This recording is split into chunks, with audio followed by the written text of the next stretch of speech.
Martha was 82 when she first surprised her doctor. He had expected her memory to falter, her focus to slip, and her energy to fade. Instead, she laughed as she recited the names of all his grandchildren, something he had mentioned only once, years ago, during a casual conversation. "How do you do it?" he asked, both curious and slightly baffled.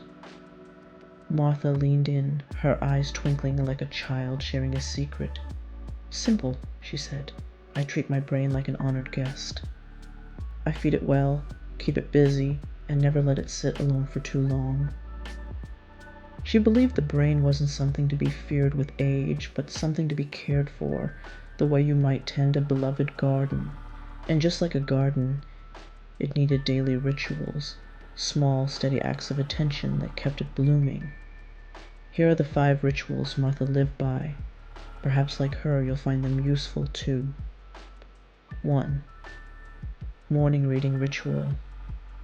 Every sunrise, Martha sat by her kitchen window with a warm cup of tea and opened a book or newspaper. She didn't read quickly as though racing against time. Instead, she underlined words that sparked her curiosity and jotted small notes in the margins. "Your brain loves to stretch, just like your muscles," she would say. Even a single paragraph could unlock a new perspective. Sometimes she read history, sometimes poetry, sometimes a light-hearted mystery novel. The variety mattered just as much as the act itself. Each morning, her brain woke up alongside her, ready, alert, and alive. 2. Daily walks with curiosity.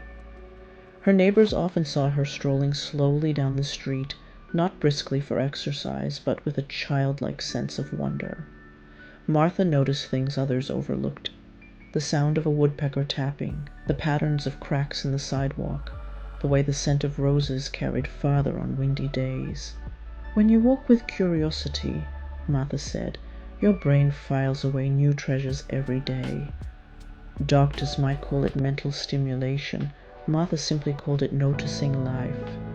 Even at 85, she could point out where the robins had built their nests and which tree on her street bloomed first every spring.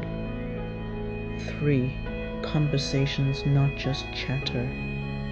Martha had a gift for turning small talk into something meaningful. Instead of gossiping about the weather, she would lean in and ask her friends, "What was the happiest part of your week?"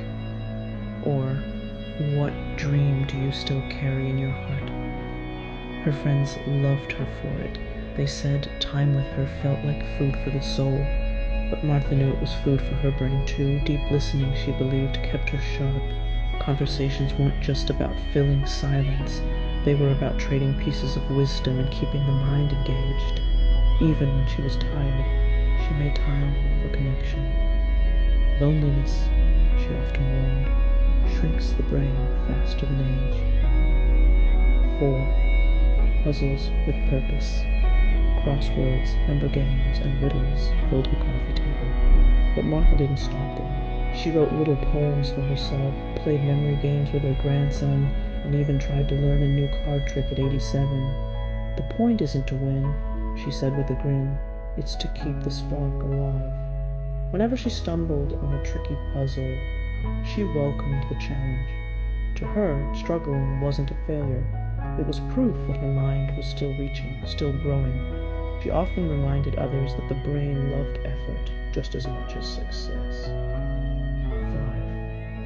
5. Gratitude at night before sleep. When the house grew quiet, Martha whispered 3 things she was thankful for. Sometimes they were grand, like the joy of holding her great-granddaughter. Other nights they were simpler: a fresh loaf of bread, a phone call from a friend, or the comfort of soft blankets. "It's good for the heart," she explained, "but it polishes the mind. Gratitude makes your memories glow." She believes in ritual.